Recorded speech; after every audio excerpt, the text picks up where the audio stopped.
색깔 있는 인터뷰 시작하겠습니다. 서울중앙지법은 오늘 오전 5시 35분에 이재용 삼성전자 부회장을 뇌물수수 등의 혐의로 구속했습니다. 1938년 삼성상회로 출발한 삼성그룹은 창사 이래 79년 만에 처음으로 그룹 총수의 구속 사태를 맞은 상황인데요. 법원이 뇌물공여 혐의로 이재용 부회장을 구속했기 때문에 앞으로는 뇌물수수와 관련해서 박근혜 대통령에 대한 대면 수사가 탄력을 받게 될 걸로 보입니다. 오늘은 이 문제를 좀 집중적으로 짚어보도록 하겠습니다. 김기식 전 더불어민주당 의원 모시고 자세한 말씀 들어보겠습니다. 의원님 어서 오세요. 네, 안녕하세요. 네, 이재용 부회장이 구속이 됐습니다. 네. 원래 예측을 좀 하셨습니까? 아마 이번에는 영장이 발부되지 않을까라는 예상을 좀 했었습니다. 특검이 지난 3주 동안 상당히 많은 보강 수사를 해서 새로운 증거들도 많이 가져왔기 때문에 법원에서도 이번에는 아마 영장을 발부하지 않을까 이런 것들이 많은 예측이었고 저도 그렇게 예측을 했습니다. 그렇군요. 첫 번째 영장이 기각됐을 때 많은 국민들께서 야 정말 유전무죄 무전유죄냐 이렇게들 허탈해하는 국민들이 많았는데요. 오늘 아침에는 라디오 방송에서 아름다운 구속이라는 노래까지 틀면서 좀 뭔가 이 국민들이 모든 국민이 법 앞에 평등하다 이런 것을 좀 확인하는 아침이라고 해석을 해도 될까요? 어떻게 보십니까? 예, 뭐 법 앞에 많이 평등하다라는 걸 확인시켜준 셈이죠. 앞서 장윤선 기자도 얘기했습년만 이제 삼성그룹 총수로서는 최초의 구속 아닙니까? 네. 그러니까 뭐 창립 이래 뭐 70몇 년 그랬을 뿐만 아니라 63년인가요? 창업자인 이병철 회장이 사카린 미수 사건이 있었음에도 불구하고 한국 비료를 헌납하는 것으로 구속을 피한 바가 있고 또 아버지 이건희 회장의 경우에도 두 차례에 걸쳐서 사법 처리가 됐습니다만 두 번 다 불구속 됐고 또 집행유예를 선고받고 또 사면 복권을 받았죠. 원포인트 사면. 그렇죠. 그런데 그런 점에서 보면 반세기가 넘는 어떤 사건에도 불구하고 삼성 총수는 구속되지 않는다라고 하는 이 신화가 드디어 깨졌다라고 하는 점에서 어떤 의미에서 보면 한국 사회의 특권이라고 하는 것이 더 이상 존재할 수 없다라고 하는 아주 상징적 의미가 있다 이렇게 보여집니다. 네. 저도 오늘 아침에 이 소식을 딱 들으면서 오늘 아침은 어제의 아침과 굉장히 다른 아침인 거다. 스스로 이렇게 생각을 하면서 이제 출근 준비를 하는데 나의 일상에는 무슨 변화가 있나.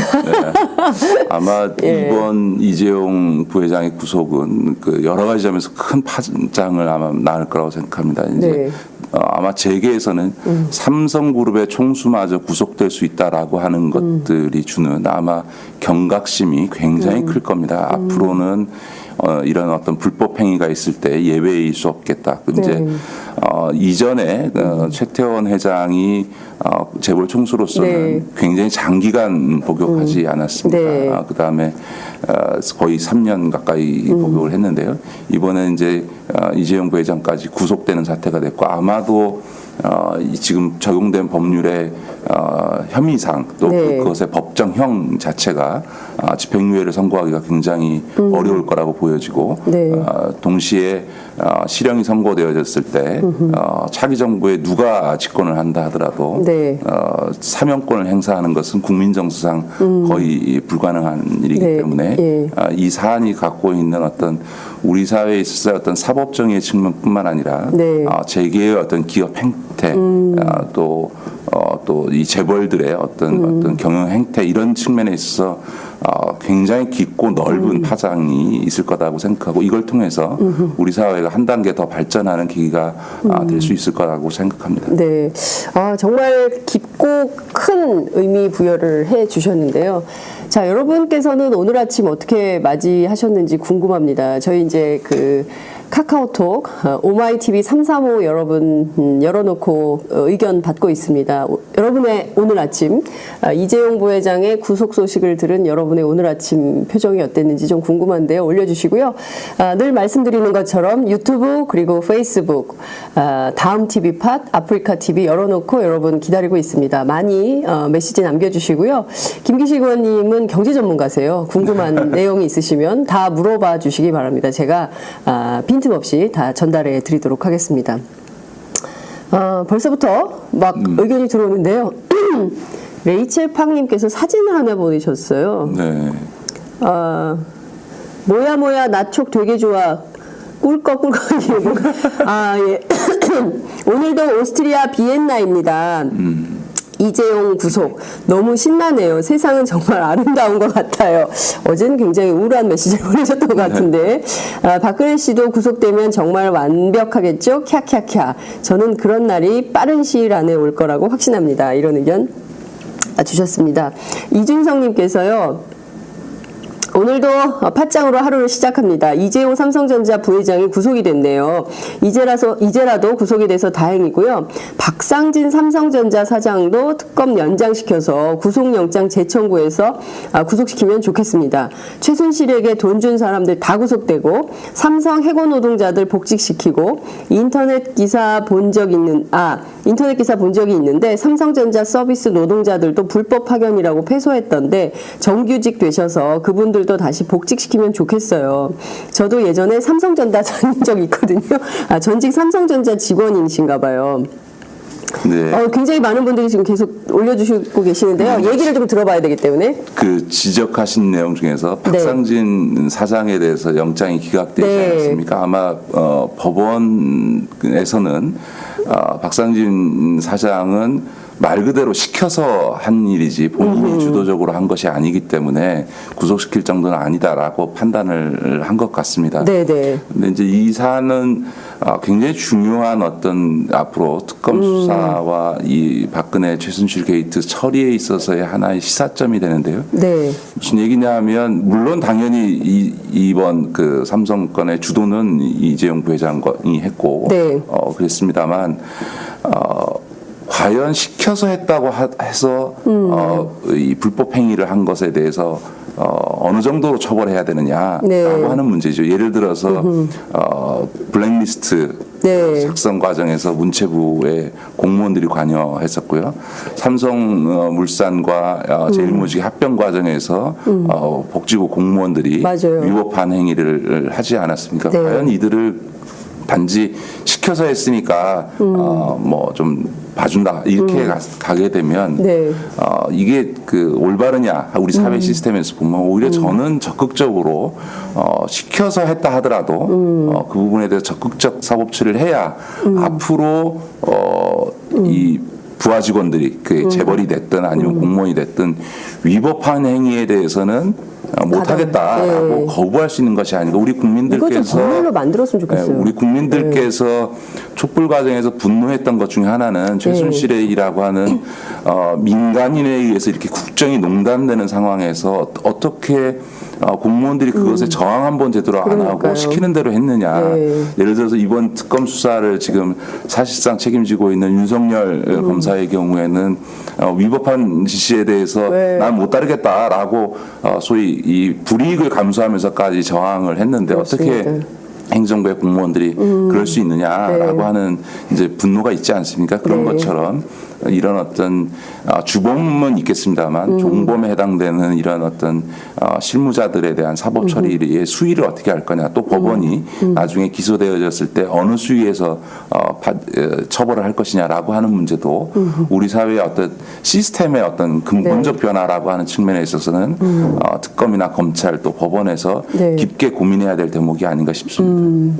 맞습니다. 그 국정원 댓글 사건의 대표적인 건데요. 김하영 씨가 여전히 다니고 있잖아요. 국정원에. 그러니까 부패 그리고 부정한 불의한 문제에 대해서 법원이 단죄를 할 때 그러니까 일종의 이제 이런 방식인 것 같아요. 이재용이 몸통이고 박상진은 꼬리에 불과하니까 너는 봐줄게라는 식의 판결이 과연 옳은 것이냐. 그렇습니다. 예, 이런 말씀을 해주시는 건데요. 좀 다른 얘기지만 연관됩니다만 예를 들어서 김영란법 이른바 부정청탁금지법이 갖는 굉장히 중요한 어쨌든 좋은 긍정적인 영향 중에 하나는 뭐냐면 소위 직장, 그러니까 예를 들면 부처의 장관이나 차관이나 국장이 네. 부정한 청탁에 의해서 어떤 업무 지시를 했을 때 네.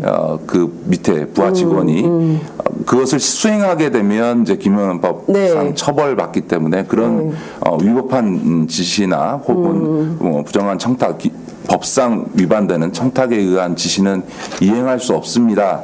안 그러면 제가 처벌받습니다라고 그것을 거부할 수 있는 어떤 법률적 근거를 만들어줬다고 하는 점에서 네. 굉장히 중요한 의미가 있거든요. 그러니까 그리고 그랬을 때 실제로 너 사법 처리 감수해라고 할 수 있는 네. 상사는 없는 거니까요. 예, 그런 점에서 그렇죠. 보면 이제 이 법이 갖고 있는 어떤 이게 단순히 어떤 그 상급자를 처벌하는 문제를 떠나서 사회 네. 전반에 있어서의 어떤 시스템적 변화를 만들어낼 수 있다고 하는 점에서 부정청탁금지법이 갖고 있는 긍정적 효과가 있는 거거든요. 예를 들어서 우리나라 선거제도가 여러 가지 네. 바뀌었습니다만 2004년도 선거법 개정이 가졌던 가장 큰 효과 중에 하나는 뭐냐면 유권자에게 밥을 사는 행위뿐만 아니라 그 밥을 먹은 사람들조차도 50배의 과태료를 물어야 된다고 하니까 네.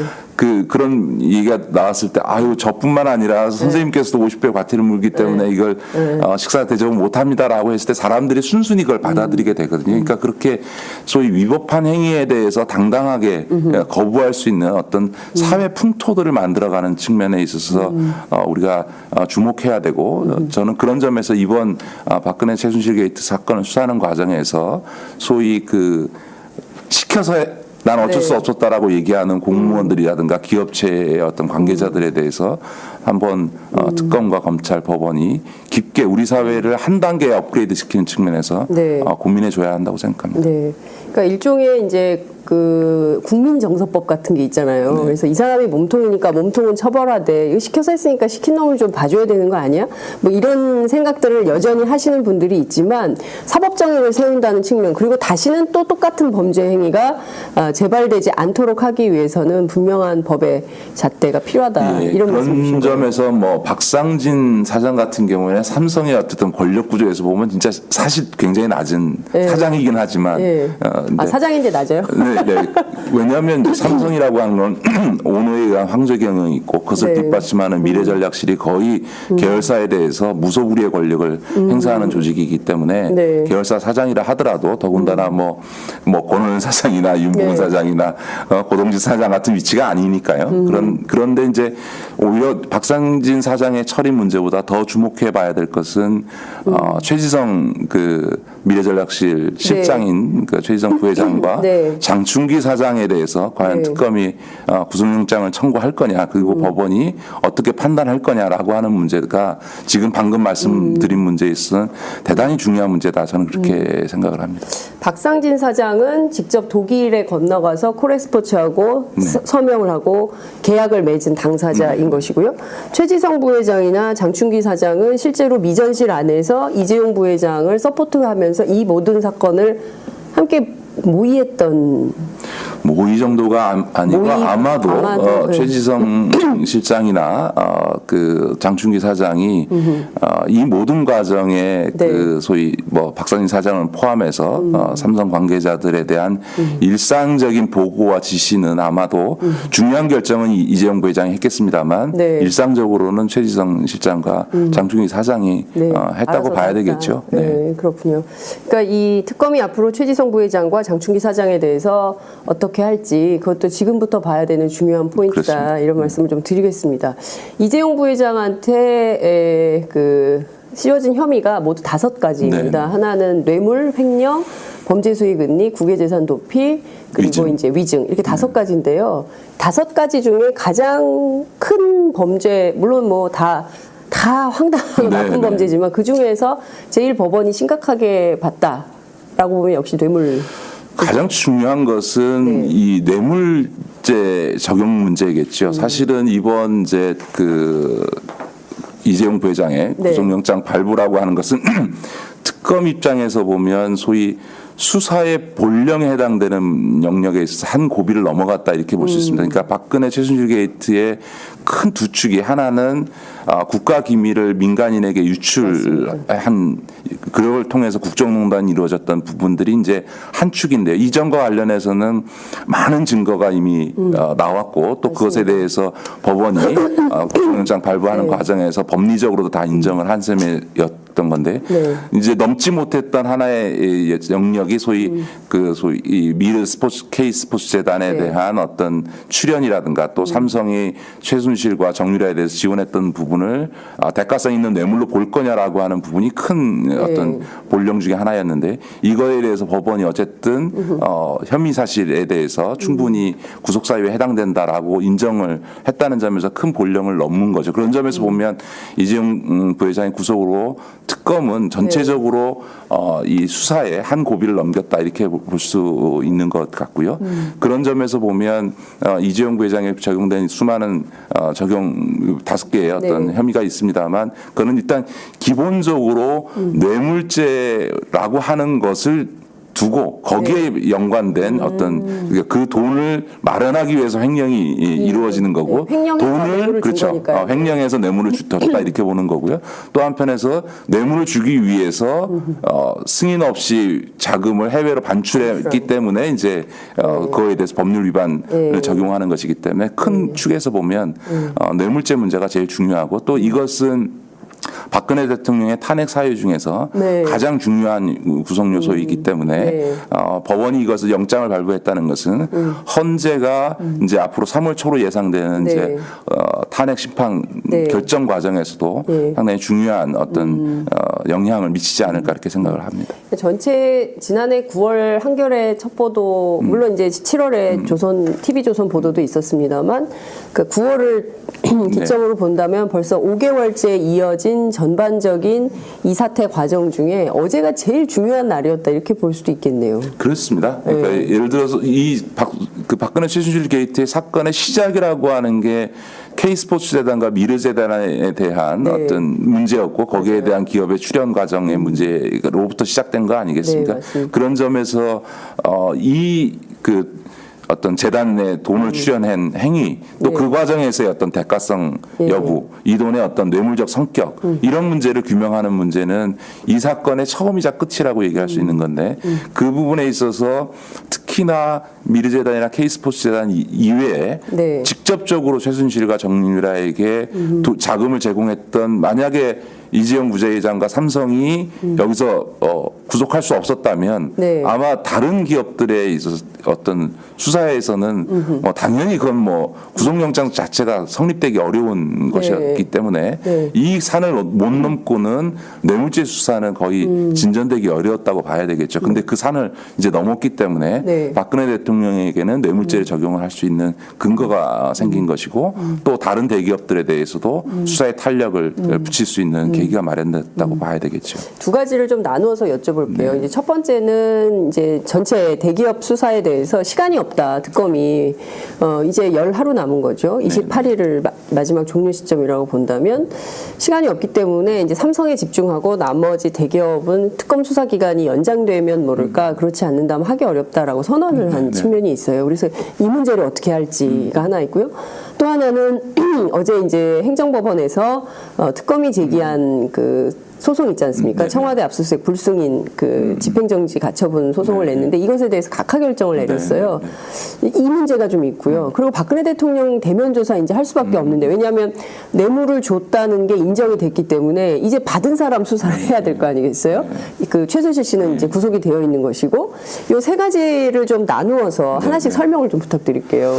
먼저 이제 다른 기업에 대한 수사를 현재로서는 1차 이 특검 수사 기한 안에서 수사할 수 있는 것이 현실적으로 불가능하다라고 하는 특검의 판단은 맞습니다. 왜냐하면 현행법상으로 보면 이 특검 수사 기한 안에 기소까지 다 맞춰야 돼 있는 것이기 때문에 지금 이제 수사에서 소환 조사하고 그거에 대해서 구속영장 신청해서 구속시킨 다음에 기소할 수 있는 공소장 준비까지가 현실적으로 불가능한 거죠. 그런 점에서 보면 특검 수사 기간은 당연히 연장돼야 되죠. 지금 대통령에 대한 조사도 지금 제대로 안 이루어졌고, 네. 그다음에 이재용 부회장이 구속됐는데 나머지 재벌 기업에 대한 아무런 수사가 이루어지지 않았기 때문에 지금의 상황이야말로 네. 특검 수사가 연장돼야 될 모든 필요성들이 다 입증된 거죠. 이재용 부회장이 구속됐으니까 네. 나머지 기업에 대한 수사를 해야 되는데 법률가라면 다 알다시피 수사할 수 없다.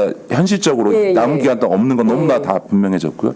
그다음에 박근혜 대통령이 지금 대면 조사를 계속 거부하고 있는 상태에서 이 사건의 뇌물을 제공한 쪽만 수사하면 어떡합니까? 그렇죠. 뇌물을 받은 쪽도 지금 수사를 해야 되는데 그걸 수사 못했으니까 당연히 수사 기간을 연장해 줘야 되는 게 당연한 거죠. 그런 점에서 저는 뭐 황교안 총리가 만약에 수사 기간 연장을 거부한다면 그건 뭐 명백히 박근혜 대통령을 보호해주기 위한 그 정치행위라고 볼 수밖에 없는 것이고요. 아하. 만약 그렇게 나온다면 저는 국회가 반드시 특검법을 개정해서라도 네. 특검의 수사 기간을 연장해 줘야 되는 게 아닌가 이런 생각이 들고요.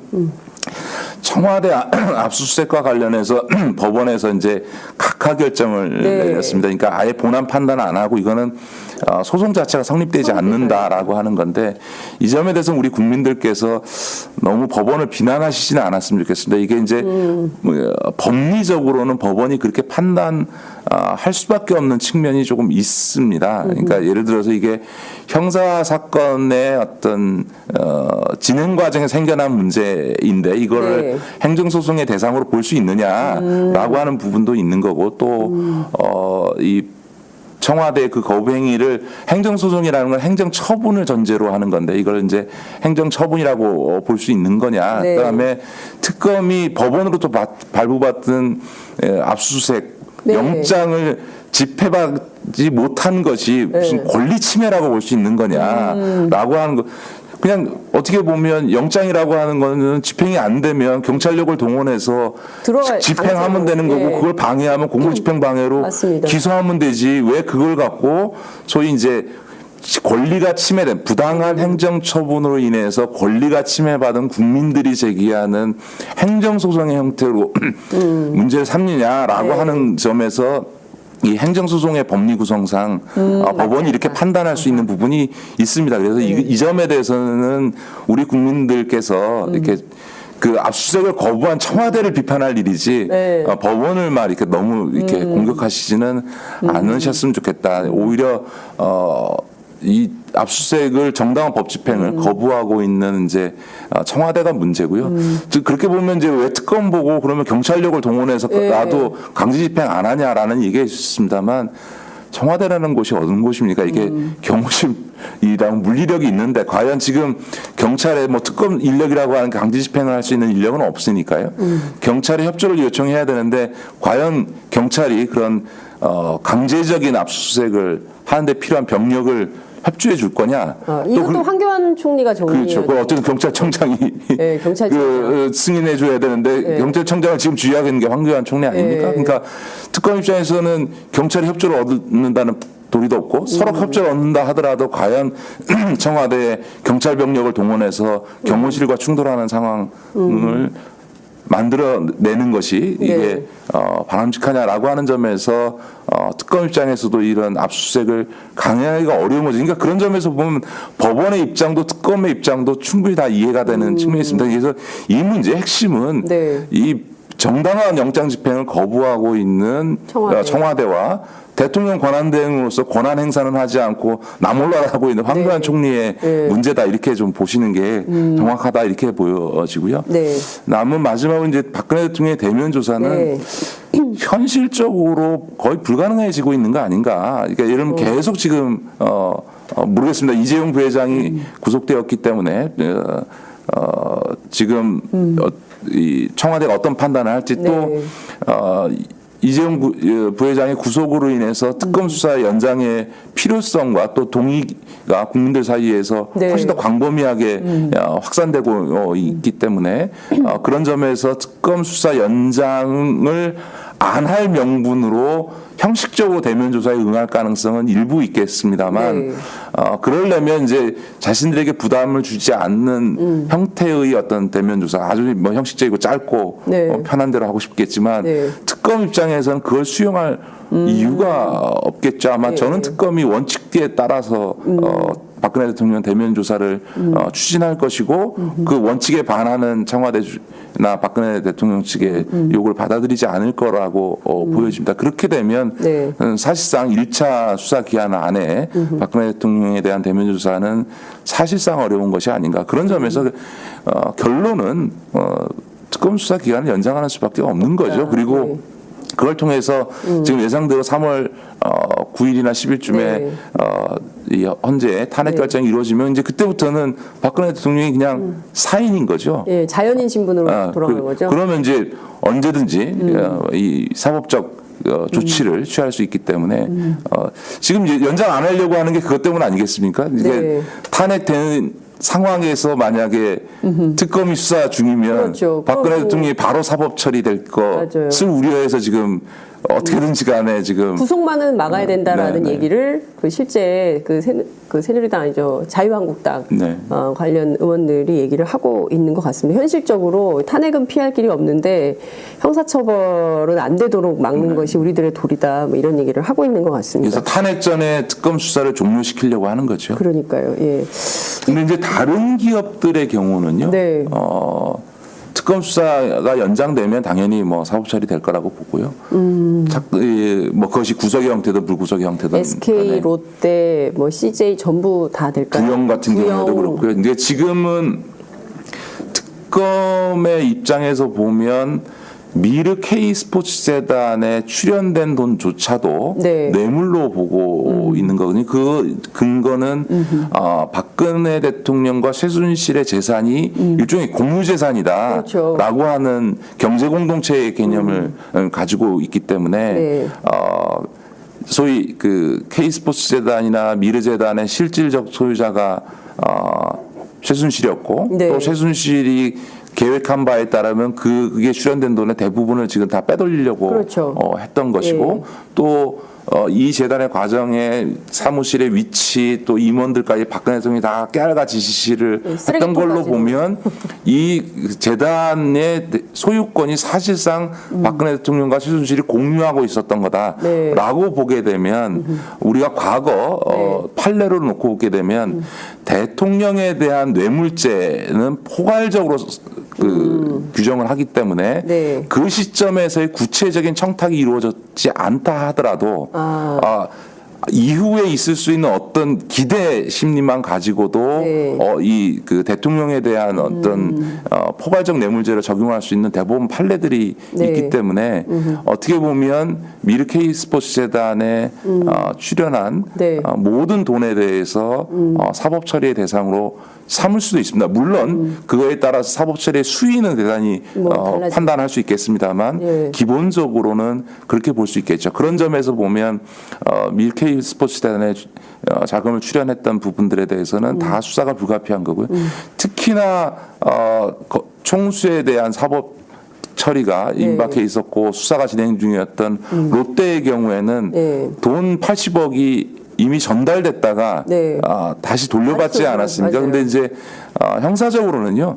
다시 돌려줘도 일단 돈이 가는 순간 범죄 혐의가 기수가 됩니다. 그러니까 그건 돌려준다 기수 이런 걸로 아닙니다. 돈이 일단 전달되는 순간 범죄 구성 요건은 성립이 된 거고 그건 돌려줬다라고 하는 것은 나중에 뭐 정상 참작 사유는 될 수 있어도 네. 돌려줬다는 것 자체가 그런 어떤 범죄 행위 자체를 다 무효화시키 의미 없는 것을 만들지는 않거든요. 그런 점에서 보면 특히 롯데의 경우에는 사법 처리를 피하기 어려운 점이 있는 것 같고요. 또 부영의 경우에는 아예 노골적으로 세무조사 무마해달라라고 하는 이야기를 했던 것이 다 증거가 남아 있기 때문에 그것은 일단 실행이 됐느냐 여부와 상관없이 청탁했다는 사실만으로도 범죄 구성 요건이 성립되기 때문에 네. 그런 점에서도 사법 처리 대상들이 전체는 아니어도 하더라도 그렇죠. SK의 경우에도 그런 얘기가 오갔죠. 물론 이제 SK의 경우에는 못 주겠다고 네. 이제 했기 때문에 그런 것들이 그나마 이제 조금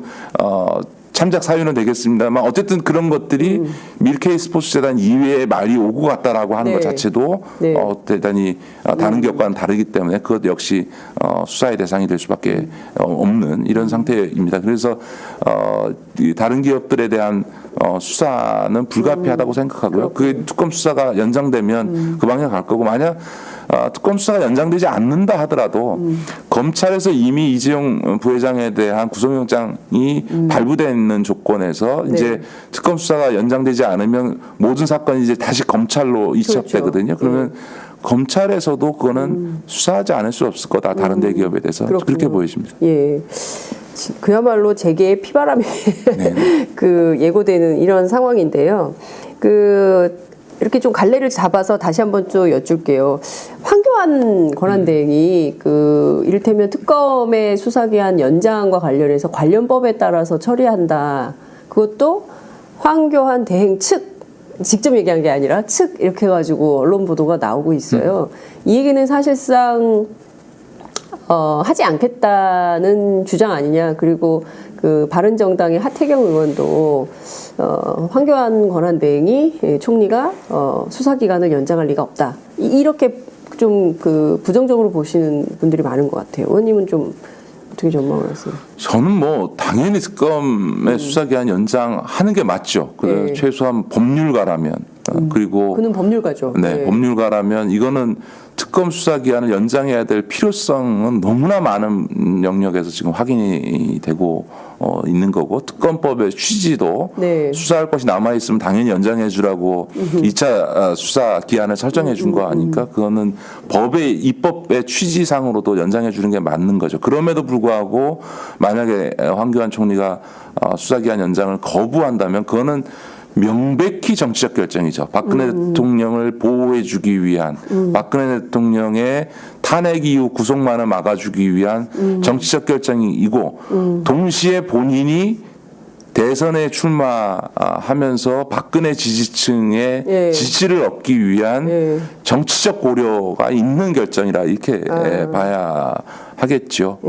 저는 아마 그러나 만약에 황교안 총리가 수사기한 연장을 거부한다면 뭐 엄청난 저는 국민적 비판과 저항에 직면하지 않을까 그렇게 생각합니다. 이번 주 내일인데요. 촛불 집회 구호가 저는 정해졌다고 봐요. 황교안은 특검 수사기한을 연장해라.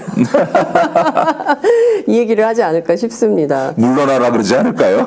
물러나라 얘기도 나오겠지만 수사기한을 근데 뭡니까 퇴진행동이 굉장히 구호가 아주 국민들의 정서를 잘 읽어요. 그래서 2월에는 탄핵해라. 이를테면은 뭐 대선보다 탄핵이다. 뭐 이런 이를테면 이번 주 2주의 과제 그런 것들을 진짜 퇴진행동이 잘 정하는데 이 수사기간 연장에 대해서 적극적으로 황교안 권한대행 총리가 해야 된다. 이런 말씀 좀 주셨습니다. 출마는 할까요? 대선에? 글쎄요, 그건 뭐 잘 모르겠습니다만 뭐 말이 안 되는 거죠. 이 대통령이 지금 국회에서 탄핵 의결이 돼서 직무정지 상태에서 탄핵 사건이 진행 중이고 탄핵이 결정되면 2달 안에 대통령 선거를 해야 되는데 그 관리를 책임져야 될 권한대행이 출마하겠다고 그만두고 대행의 대행을 만드는 정말 세계사의 코미디 같은 일을 일국의 법무부 장관 국무총리까지 한 사람이 정치적 목적 이익을 위해서 한다. 이건 저는 뭐 있을 수 없는 일이라고 생각합니다. 그럼에도 불구하고 저는 만약에 그렇게 강행한다면 뭐 저는 크게 걱정하지 않습니다. 국민적 심판이 있을 거라고 저는 생각합니다. 황교안 총리에 대한 국민적 심판이 그리고 그것을 그 사람을 대통령 후보로 하겠다는 자유한국당도 국민적 심판에 저는 직면하게 될 거라고 생각합니다. 자유한국당도 국민적 심판. 어쨌든 세계사에 남을 길이길이 빛날 코미디가 될 거는 맞는 것 같아요. 사실은 이 박근혜 최순실 게이트 자체가 지금 세계사의 코미디 아닙니까? 그러니까 오죽하면 러시아 말기에 요승 얘기까지 해외 언론에 나올 정도 아니겠습니까? 그러니까 이미 이 박근혜 최순실 게이트만으로도 대한민국의 국격을 떨어뜨리는 그분들이 잘 쓰는 표현으로 정말 희대의 코미디 같은 사건들이 지금 벌어졌는데 그 책임자 중에 한 명인 그 법무부 장관과 총리를 지낸 황교안 총리가 거기에 이제 희극적 코미디를 더하는 셈이 되는 거죠. 만약 황교안 총리가 출마한다면. 제가 이걸 좀 여쭤보고 싶은데요. 이제 앞서 다른 재벌 대기업들에 대한 수사도 불가피하다, 할 수밖에 없다 이런 말씀을 좀 주셨습니다.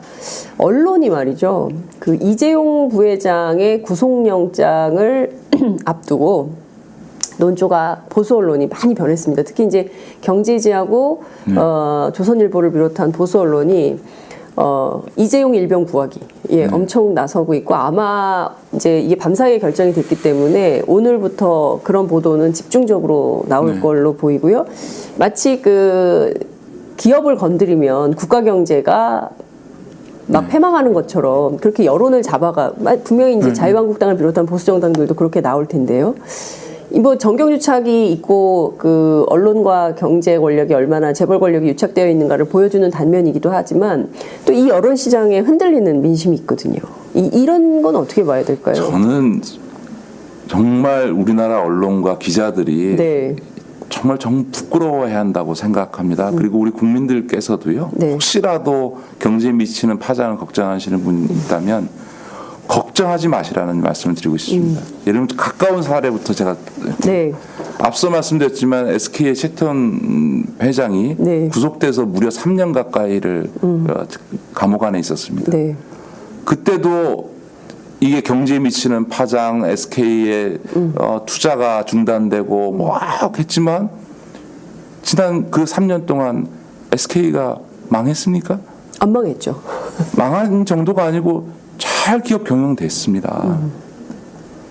과거 그 현대자동차 그룹의 정몽구 회장이 네. 구속될 당시에도 경제에 미치는 파장, 부정적 효과 매번 기사가 났습니다. 우리나라에 이미 재벌 총수가 구속된 사례들이 여러 번 있는데요. 네. 그때마다 뭐 그 일부 경제지와 보수 언론에서 경제에 미치는 파장을 고려해야 된다. 여기서 구속시키면 어떡하냐. 했지만 네. 막상 구속했을 때 해당 기업이 대한민국의 국가 경제가 흔들렸습니까? 그런 본 사례가 없습니다. 네. 만약에 오히려 말이에요. 삼성전자가 네. 이재용 부회장 한 명의 구속으로 흔들리는 회사라면 미래가 없는 회사죠. 저는 그럴 리 없다고 생각합니다. 그런 점에서 무슨 경제에 미치는 파장을 고려해서 재벌 총수에 대한 사법 처리는 판단해야 된다, 조절해야 된다, 낮춰야 된다 이런 식의 이런 부끄러운 주장을 어떻게 계속 언론이 반복해서 하는지 저는 정말 부끄러워야 한다고 생각합니다. 네. 뭐 이번에도 특검의 오기, 뭐 먼지털이식 수사, 뭐 이런 방법으로 계속 그 특검의 이제 정당성을 흔드는 보도들을 계속했는데요. 이제 앞으로 그런 보도가 많이 나올 것 같아서 미리 이제 좀 말씀을 좀 여쭤봤습니다.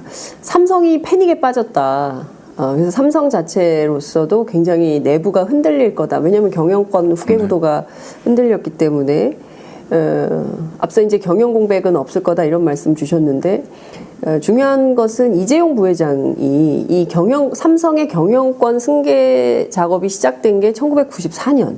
네. 무려 지금까지 23년간 이 작업을 해오다가 이제 브레이크가 걸린 거죠. 그러니까 실제로 그렇게 되게 어려운 상황이 된 건가? 앞으로 어떻게 삼성의 이 후계 구도나 이런 문제는 어떻게 될 거라고 전망하세요? 저는 이번 일을 이재용 부회장과 삼성도 네. 새로운 발전의 계기로 삼는 자세를 가져줬으면 좋겠습니다. 저는 기본적으로 삼성의 핵심이 삼성전자 아닙니까? 네. 근데 제가 아는 삼성전자는 오히려 지금의 이제 뭐 권오현 부회장이나 윤부군 사장이나 또 고동진 사장이나 이런 소위 기술 쪽에서 성장해온 이런 네. 이제 그 테크노크라트에 해당되는 전문가들에게 오히려 미래전략실이 이래저래 간섭하지 말고 맡겨두면 충분히 기업 경영을 잘 해낼 수 있다고 생각합니다. 삼성의 큰 강점 중에 하나는 정말 뛰어난 인재들을 많이 기업 내부에 보유하고 있고 뛰어난 경영자들이 많다는 것입니다. 오히려 그런 소위 이 게시타포 조직 같은 미래전략실이 감나라 배나라 하지 않으면 오히려 계열사별 어떤 독립 경영을 강화하는 것이 오히려 삼성의 미래를 위해서도 네. 나을 수 있다. 큰 전략적 투자 이외에 나머지 부분의 일상 경영에 대해서는 맡겨두는 것이 맞다고 생각하고 지금 SK라든가 많은 부분들이 지금 기업 경영을 그렇게 해가고 있지 않습니까? 그런 네. 점에서 삼성만큼 이렇게 중앙 집권적인 어떤 경영 구조라고 네. 하는 걸 이번에는 좀 바꿔야 되지 않을까. 저는 그런 점에서 이병철 회장과 이건희 회장까지 이어졌던 비서실 혹은 구조조정본부 전략기획실이라고 하는 중앙 컨트롤 타워에 의한 어떤 기업을 어떤 이 선단식으로 경영해 왔던 이런 낡은 시대의 어떤 경영 패러다임을 이제 이재용 부회장이 바꿔서 네. 미래지향적인 어떤 경영 구조로 바꾸는 계기로 오히려 삼았으면 좋겠다. 이번 일도 사실은 다 미래전략실에서 사단이 난 거 아닙니까? 네. 저는 그런 점에서 이재용 부회장이 지난번에 미래전략실을 해체하겠다라고 네. 하는 결정은 잘한 결정이라고 저는 생각하고요. 그런 부분들을 본인의 사법 처리 여부와 부관하게 일관되게 가주는 게 좋겠다라고 생각하고요. 많은 분들이 이번 구속으로 인해서 이재용 부회장의 경영권이 흔들리는 거 아니냐라고 분석을 합니다만 제가 삼성 문제만 20년 동안 들여다본 사람인데 이재용의 경영권 승계가 23년이라면 이재용을 추적해온 20년. 아마 이번 일에도 불구하고 이재용 부회장의 삼성에 대한 지배력, 네. 경영권은 흔들리지 않을 겁니다. 감옥에 갔는데도요. 네. 그러니까 제가 안식년으로 저 스탠포드 대학에 개원 연구원으로 갔을 때 많은 미국 그 아시아 전문가들이 북한에 대해서 막 물어요. 네. 그래서 제가 북한을 이해하려면 삼성을 보십시오. 또 어느 분이 삼성에 대해서 물으면 삼성을 이해하려면 북한을 보십시오. 둘의 어떤 권력의 운영 행태나 내부 구조라고 하는 게 너무나 유사합니다. 3세 세습까지 똑같거든요. 네. 일종의 삼성은 왕과 비슷합니다. 그런 점에서 유일한 이 왕세자인 네. 이재용 부회장의 저는 경영 지배권이 흔들리는 일은 없을 거다. 다만 그것을 어떤 지분 구조에서 네. 확고하게 뒷받침하는 어떤 플랜을 실행하는 것은 늦춰지겠죠. 핵심적으로 보면 네. 삼성전자를 인적으로 분할해서 네. 네. 지주회사 체제로 전환하고 그것을 다시 통합된 삼성물산을 또 인적 분할해서 두 개의 애를 합쳐서 통합 지주 회사를 만드는 네. 이런 어떤 삼성의 어떤 네. 이재용 부회장의 어떤 지배권을 확립하는 경영 승계를 위한 어떤 개편 작업에는 아무래도 속도가 떨어질 수밖에 없겠죠. 그러나 그것이 곧 이재용 부회장의 어떤 지배권의 약화로 나타날 거라고는 저는 보지 않습니다. 그런 점에서 네. 또 앞서 말씀드렸던 것처럼 이재용 부회장 스스로가 네. 감옥에서 분해하지 말고 네. 이걸 어떻게 오히려 삼성의 발전의 계기로 삼을 거냐라고 하는 문제에 대해서 깊게 성찰하는 시간이 되어줬으면 하는 바람이 있습니다. 미전실 해체도 이재용 부회장이 구속됐기 때문에 사실상 물 건너간 거 아니냐. 그러니까 이재용 부회장이 없기 때문에 오히려 오너십을 강화하는 차원에서라도 미전실을 굳건히 할 거다. 뭐 이런 얘기가 있거든요. 그게 이제 이재용 부회장이 해야 될 아마 굉장히 중요한 결정 사항일 것 네. 같은데요. 제가 뭐 오늘 이 자리에서 삼성 내부의 미묘한 모든 얘기를 네. 다 말씀드리기는 어렵겠습니다만 네. 이런 걸 말씀드릴 수 있을 것 같습니다. 창업자 이병철 회장 때의 비서실과 이병철 회장과의 관계하고 네. 이건희 회장 때의 이건희 회장과 구조본부의 관계하고 이재용 부회장과 미래전략실의 관계는 본질적으로는 같을지 모르지만 조금 차이가 있습니다. 예를 들어서 이병철 회장 때 비서실에 대해서 이병철 회장은 절대적 주군이었다고 한다면 네, 네. 이건희 회장 때 구조본부는 물론 이건희 회장의 절대적 권력은 있겠습니다만 상호 공존한 측면이 있죠. 그러다가 그게 일정하게 가다 보니까 이학수 네, 네. 부회장에 대해서 나중에는 이건희 회장이 아하, 칼을. 칼을 들이댈 수밖에 없는 이런 구조였다고 봐야죠. 지금 이재용 부회장과 미래전략실의 관계는 그거보다도 조금 더 약화돼 있는 거 아닌가라고 하는 점에서 네. 분명히 내부적으로 미묘한 파장은 생겨날 거라고 생각합니다. 그리고 앞서 말씀드렸던 것처럼 이재용 부회장의 어떤 지배권을 뒷받침하는 어떤 시스템 개혁 자체가 충분히 다 이루어지지 않은 상태이고 또 아버지 이건희 회장이 아직 네. 살아있기 때문에 네. 거기에 지분도 지금 아직 정리가 안 돼 있는 아버지가 갖고 있는 지분도 아직 정리돼 있지 않은 상태고 만약에 새로운 지배 체제가 갖춰지기 전에 만약에 이건희 회장에게 병고가 생길 경우에는 그 재산의 반이 무조건 홍나희 부인에게 일단 그렇죠. 가고 예. 그 나머지 반을 균분하게 돼 있는 거거든요. 세 자녀가. 예, 예. 자 그렇기 때문에 이건희 회장의 지분의 사실 중에서 네. 이재용 부회장이 상속법상 받을 수 있는 부분은 더 작네요. 그렇죠. 실제로는 뭐 홍나희 여사가 더 많고. 그렇죠. 네. 6분의 1 정도밖에 안 되는 수준인 거거든요. 그러니까 그런 것 때문에 그 이재용 부회장이 경영권을 승계하면서 지금 삼성물산과 제일모직을 합병하고 삼성전자를 인적 분할하고 뭐 이런 이제 소위 복잡한 이제 플랜을 가동시켜 왔던 거거든요. 근데 그게 완결되기 전에 지금 상황 변수가 생겼기 때문에 네. 미묘한 파장은 있을 거다. 그리고 그것이 순수 기업 경영 이외에 삼성 기업에 부정적 효과를 줄 수는 있겠습니다.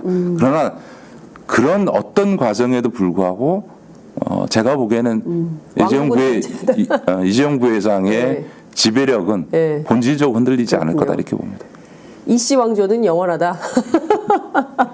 근데 왕세자가 이제 구속이 됐기 때문에 이제 권력에 어떤 변화가 있을지는 저희가 지켜보도록 하겠습니다. 전경련을 해체하라고 광장의 요구가 있었는데요. 이 자동 해체가 좀 되고 있는 것 같아요. 네네. 그 뭐 LG, 삼성 뒤이어서 지금 SK가 탈퇴를 했고 오늘 이사회를 여는데 아무도 안 온다는 거예요. 그래서 그 회장을 못 뽑을 것 같다. 이제 이런 얘기가 나오는데 전경련 해체가 가져올 파장도 클까요? 글쎄요, 뭐 이미 전경련이라는 거는 이미 그 국민적으로뿐만 아니라 재계 안에서도 그 이미 의미를 상실해 버린 거고. 이제 앞으로 어떤 정부가 전경련을 예를 들면 경제단체 그 대표들 초청 간담회를 한다고 한들 전경련을 누가 부르겠습니까? 아, 그러네요. 그런 조건에서 전경련이라고 하는 게 의미가 없겠죠. 저는 뭐 당연히 스스로 해산을 결정하는 게 맞다고 생각하고 거기에 막대한 지금 자산이 남아 있는데요. 그렇죠. 그거는 저는 주요 회원사였던 어떤 재벌들의 결정에서 사회 공헌하는 자금으로 쓰는 것이 저는 맞지 않을까 싶습니다. 네, 전경련에 얼마나 있나요? 지금 일단 여의도에 50층짜리 건물이 있지 않습니까? 예. 그것만 해도 한 층만 주면 좋겠다. 오마이뉴스에 이런 사사로운 감정에 휘말리면 안 되는데요. 하여튼 사회공헌 자금 공익적 자금으로 썼으면 좋겠다 이런 말씀을 좀 주셨습니다. 그 앞서 말씀 주신 대로 3월 10일 박근혜 대통령에 대한 탄핵 심판 선고가 내려지면 이제 대통령 선거가 열리게 되는 거예요. 2달 안에 해야 되는 거잖아요. 그러면 지금 더불어민주당이 제일 유리한가요? 지금 선거인단 모집하고 계신데 그제만 71만 명이 전화를 걸었고 그중에 그 선거인단으로 등록한 분이 22만 8천 명. 어제까지 하면은 한 30만 명에 가까운 분들이 선거인단에 가입을 했는데 이거 좀 분석을 해봐야 될 것 같아요.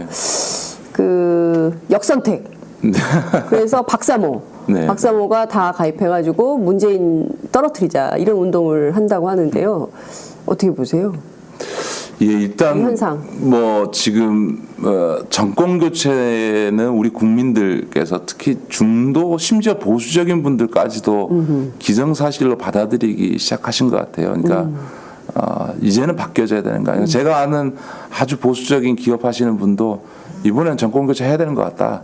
이 상태로 못 간다라고 하는 것. 그것도 실제로 국민 여론조사에서도 보면 저희 당 대선 후보들의 지지도의 합이 지금은 이제 거의 그 60%에 육박해 있고요. 당 지지도가 지금 45% 그러니까요. 가고 있고 정권 교체에 대한 지지 여론도 꾸준히 견고하게 60% 이상을 유지하고 있기 때문에 거의 뭐 저희 당의 경선이 거의 본선에 해당되는 정도와 같은 이런 양상을 보여주고 있는 것 같습니다. 어찌됐든 누가 될지 모르지만 정권 교체는 되지 않을까 이런 좀 기대를 갖고 있는 건 사실이고요. 그러나 뭐 선거라는 건 하루아침에도 대선은 특히나 격변하기 때문에 늘 겸손한 자세로 국민의 신임을 얻기 위해서 저희 당과 후보들이 노력해야 된다고 봅니다. 최근에 이제 그 저희 당 이제 그 경선 선거인단 모집에 거의 뭐 이게 무슨 저 대박 터지듯이 지금 네. 막 그 국민들의 관심과 참여가 굉장히 높았고요. 지금 예상으로 가면 거의 200만 아마 최대 역대 대선 후보 경선에서 최대 규모의 국민 참여가 이루어질 것 같고요. 그러다 보니까 이게 소위 저희 당 지지자가 아닌 네. 또 무당층도 아니고 국민의당이나 보수신당이나 심지어 요즘 박사모가 그 나서서 네. 문재인을 떨어뜨리기 위해서 경선인 선거인단에 참여해서 반문재인 투표하자라고 뭐 선동을 하고 있다는 거 아닙니까? 저는 그래서 실제로도 일정하게 그런 어떤 국민의당이나 박사모나 이런 데들이 들어와서 네. 지지자들이 들어와서 역선택을 하려고 하는 흐름들은 있다고 생각합니다. 네. 분명히 있다고 생각하지만 그런데 저는 네. 대통령 선거 같은 규모 예를 들어서 뭐 조그만 국회의원 선거는 몰라도요. 네. 이런 대선 후보 경선이 어떤 조작적인 흐름에 의해서 결과가 뒤집어지는 일은 저는 없을 거라고 봅니다. 근거는 뭐 어떤 저는 근거가 있으세요? 일단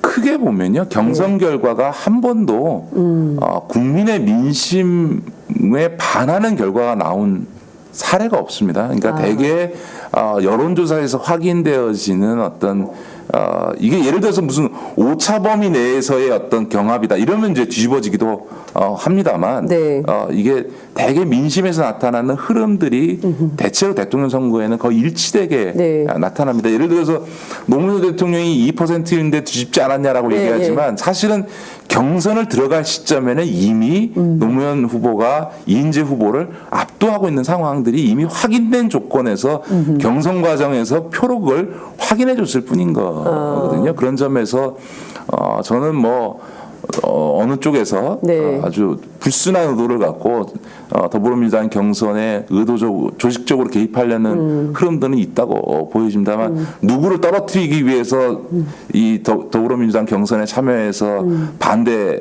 뭐 문재인 투표를 조직하자라고 하는 흐름이 아무리 있다 하더라도 저는 경선 결과는 순수하게 국민 여론에 따라 결론 나지 않을까 그렇게 생각합니다. 네, 여론 지지율이 그대로 반영되는 형식으로 갈 거다. 아무리 역선택을 하려고 박사모 등이 들어와서 노력을 한들 그것은 무용지물일 거다. 그렇죠. 그런 점에서 보면 거죠? 오히려 지금 뭐 문재인 후보와 안희정 후보와 이재명 후보가 말 그대로 국민들 앞에 경쟁해서 그 속에서 나타나는 어떤 국민적 지지도가 중요한 거죠. 네.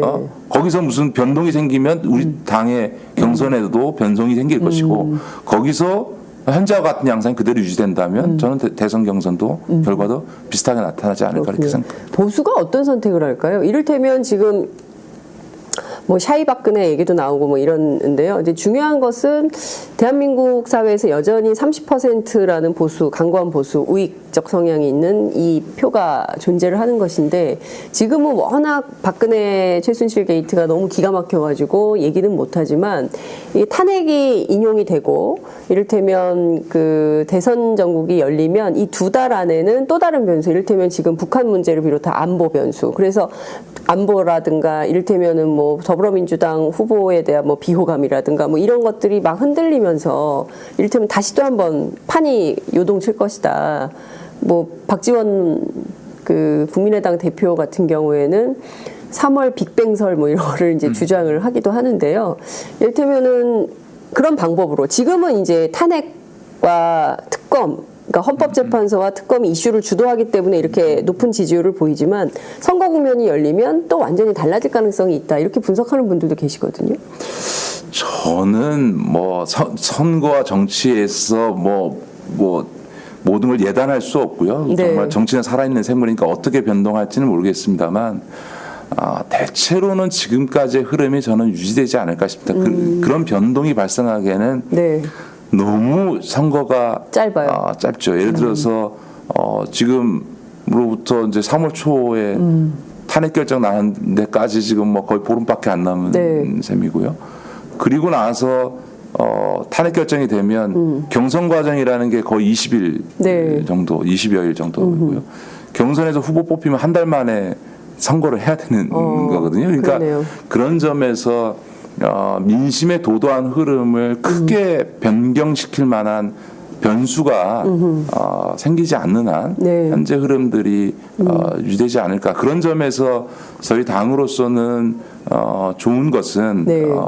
어쨌든 문재인 후보만이 아니고 안희정 지사가 넓게 중도층까지 네. 물론 이제 안희정 지사가 지나치게 그 복지 문제나 경제 민주화 문제에 대해서 보수적 네. 입장을 취해서 좀 비판되는 지점이 있긴 합니다만 그래도 어쨌든 이 중도 영역으로까지 표를 확장해주고 있고 또 그것이 지금 당의 지지도를 높이는 데 또 긍정적으로 기여하고 있지 않습니까? 네. 그런 점에서 보면 작년에는 이재명 시장의 선전으로 했고 네. 지금은 또 안희정 지사를 통해서 저희 당이 어쨌든 경선 자체가 국민적 관심사가 되고 있는 이 상황들은 대단히 당으로서는 좋고 또 그 과정에서 외연 확장도 되는 거고 뭐 이 당이 무슨 문재인 후보와 문재인 후보를 지지하는 사람들만 있는 게 아니다라고 하는 것들도 확인되고 있는 것이기 때문에 저는 그 외 나머지 부분들은 저희가 잘하냐 못하느냐를 떠나서 국민들의 마음을 못 얻는 거 아닌가? 예를 들면 바른정당도 그렇고 자유한국당은 황교안 총리 붙잡고 어떻게든지 간에 뭐 대선은 모르겠고 TK에서의 주도권만큼 바른정당에서 뺏기지 않겠다라고 이런 뭐 거의 포기한 듯한 태도를 취하고 있는 거고 국민의당도 안철수 후보나 당 지지도를 보면 거의 뭐 국민들한테 신임을 못 얻고 있는 거 아닌가 싶습니다. 그렇군요. 어쨌든 더불어민주당이 잘 나갈 때 또 이제 겸손하게 잘 하셔야지 안 그러면 또 이제 이게 역풍이 그렇습니다. 있을 수 네, 있기 네. 때문에 중요한 포인트가 이제 국회가 지금 파행인데요. 원래 이제 촛불 민심의 요구는 1, 2월에 개혁 법안들을 좀 추진해라. 사실상 이제 국회가 12월 9일 탄핵에 멈춰 있는 거 아니냐 이런 비판을 하고 있습니다. 자유한국당은 국회 환노위 왜 삼성 백혈병 문제, MBC 노동조합 파업 그 문제, 그 다음에 이랜드 부당노동이 이거 왜 환노위원장이 멋대로 결정을 했냐 일방적으로 이런 주장을 하지만 사실 따지고 보면은 야당이 훨씬 많기 때문에 다수결로 한 건데 이제 트집을 잡은 거다 이런 것까지는 이제 국민들이 이해를 하는데 그러면 언제까지 계속 그렇게 끌려다녀야 되냐라는 근데 물론 국회 선진화법이 있기 때문에 이거를 이럴 수도 없고 저럴 수도 없고 뭐 이런 상황 딜레마적 상황이지만 이걸 좀 돌파할 수 있는 지혜 이런 건 없을까요? 이게 참 어려운 문제가요. 사실 이번 사태의 발단이 됐던 환노위라고 사안이라고 하는 게 딴 게 아니고 MBC 노조에 대한 탄압, 삼성 백혈병 문제 이거 청문회 하자는데 그걸 반대할 이유도 없고 서로 이견이 있었다 한들 그걸 갖고 환노위만이 아니고 전 국회 일정을 다 올 스톱하면서 보이콧한다는 게 더군다나 언필칭 이 집권 여당이라고 하는 데가 할 수 있는 일이냐? 할 수 없는 일이죠. 이건 정말 헌정사상 이래본 사례가 없습니다. 그런데도 불구하고 자유한국당은 왜 저럴까? 왜 저러는 저는 앞서 이제 황교안 총리가 수사기한 연장을 거부할 가능성이 높다라는 말씀을 드렸던 것처럼 지금은 박근혜 대통령과 친박 그리고 자유한국당의 모든 정치 행위는 뭐 집권 여당으로서의 어떤 최소한의 도리 이런 게 중요한 게 아니고 어떻게든지 과거 박근혜 대통령의 고정 지지층이라고 얘기하는 25% 이거를 결집시켜내면 대선도 해볼 만하고 최소한 보수 내에서의 어떤 바른정당과의 주도권 경쟁에서는 압도적 우위에 쓸 수 있다. 그러니까 지금 거의 모든 사고가 그 소위 철옹성 같았다고 평가받았던 박근혜 대통령의 고정 지지층 25% TK를 중심으로 이거를 다시 모아내는 것에 초점이 맞춰져 있다고 봐야죠. 그걸 위해서라면 뭐 체면이고 뭐고 간에 집권 여당으로서의 도리도 뭐고 간에 어쨌든 오히려 일부러 정쟁과 파행을 만들어내서 극한적인 어떤 여야 대립구도를 만들어내서 지지층을 결집시켜내겠다라고 하는 그래서 탄핵 기각 집회도 사실 그런 차원이에요. 그런 거죠. 그러니까 예를 들어서 황교안 총리의 수사 거부, 연장 거부라고 하는 것도 있을 수 없는 일이지만 네. 그렇게 되면 야권 지지층이 크게 반발하겠지만 또 한편에서는 또 이 여권을 과거 전통적 여권들을 결집시켜내는 계기로 또 그걸 활용할 수 있고 그 과정에서 그 구심이 됐던 황교안 총리를 대선 후보로 밀어볼 수 있지 않을까 이런 이제 그 약간 정치적 꼼수 아닙니까? 네, 맞습니다. 예? 그런 상황이기 때문에 이런 정치 그만하라고 당이 뭐 우상호 원내대표를 중심으로 해서 박안주 원내수석이 굉장히 노력을 하고 있습니다만 이게 상식적인 대화가 안 되고 있는 거죠. 그래서 우리 촛불 광화문에 촛불을 드신 우리 국민들의 요구를 보면 당 원내 지도부에서도 어떻게든지 2월에 다만 얼마라도 성과 개혁 입법의 성과를 내기 위해서 정말 최선의 노력을 다 하고 있습니다만 이게 최근에 자유한국당의 행태라고 하는 게 거의 뭐 어떻게 할 수가 없는 상태고요. 또 이번 사태 이전에도 4+4 회담이라는 게 있었거든요. 예를 들어서 이 4당 원내 수석들하고 해당 상임위 간사들하고 같이 이렇게 회의를 하는. 뭐 법사위 이 간사를 맡고 있는 김진태 의원의 경우에는 무조건 다 안 된다는 겁니다. 그래서 오죽하면 저희 박완주 원내수석 부대표가 새누리당 지금 자유한국당 원내수석한테 아니 나하고 합의해놓고 당신 당 법사위 간사가 반대하는 게 이게 말이 되냐 그리고 법사위 간사가 반대한다고 원내 지도부가 합의한 거를 안 하겠다는 게 이게 말이 되냐 라고 항의할 정도의 상황들이 벌어지는 거죠. 그러니까 완전히 그냥 집권 여당이 그냥 목리 부리고 있는 겁니다. 지금. 자, 그런데 자유한국당에서 오늘 아침 발표한 논평에 따르면 국회 파행은 우상호가 책임이 있다. 우상호가 책임져라. 이렇게 얘기하고 있거든요. 이런 걸 두고 적반하장이라고 그러는 거죠. 적반하장이라고. 참 이런 적반하장적 상황을 국민들이 이제는 그만 보고 싶다. 적반하장 우리 많이 봤습니다. 작년 9월부터 야 어떻게 이럴 수가 있냐라고 국민들이 봤는데 지금까지도 정신 못 차리고 이런 방식으로 국회를 운영한다는 것에 진짜 저는 저분들이 국회의원 선거 언젠가요? 3년 남았는데 저는 저분들이 다 최순실 씨가 지난번에 특검 그 출두하면서 여기는 자유민주 특검이 아닙니다. 막 소리 지르고 있잖아요. 진짜 적반하장의 아주 전형 극한을 보여줬는데 연병안에 바로 나왔죠. 그러니까 네 맞습니다. 그런데 국민들의 심정은 연병안에인데 최순실의 그런 태도가 지금 자유한국당이 그대로 그런 태도를 보여주고 그런 거군요. 있는 거죠. 똑같은 행태를 하고 있다. 최순실과 이런 말씀 주셨습니다.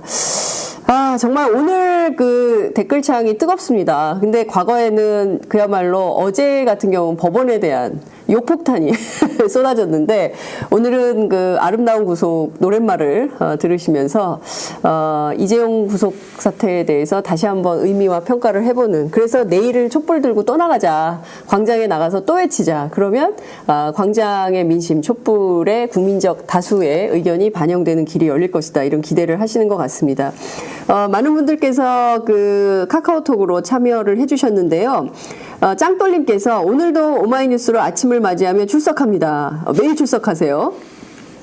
아침 뉴스에서 이재용 구속이 되었다는 소식을 듣고 너무 좋습니다. 어제 구치소까지 가는 모습을 생중계로 계속 보았습니다. 아이고 감사합니다.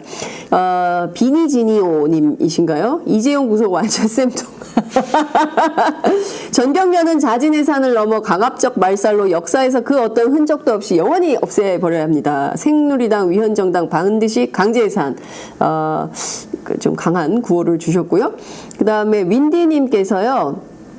드디어 대한민국이 삼성과의 유착고리를 끊는 역사적인 오늘 너무 기쁘네요. 원칙이 지켜지는 세상, 상식이 통하는 대한민국으로 거듭날 때 나도 시카고를 떠날 거예요. 지금 시카고에서 의견 주신 것 같습니다. 저력 있는 우리는 한국인 눈물이 납니다. 기뻐서. 특검, 함정석 판사 모두 대한민국의 새 역사를 쓰신 분으로 기억할게요. 박근혜 너무 싫어. 범죄인. 이런 의견을 주셨습니다. 시카고에서 의견 주셨고요. 은미님께서 이분 일본에서 주시는 건데요. 그립습니다. 나의 조국 하시면서 이재용은 깜빵 가서 반성하길 거듭나서 멋진 경영자로 돌아오세요. 우리나라 국익을 위해 일자리 창출을 위해 애써주시길 바랍니다. 이렇게 당부 말씀까지 주셨습니다. 정말 우리나라 사람들 착한 것 같아요.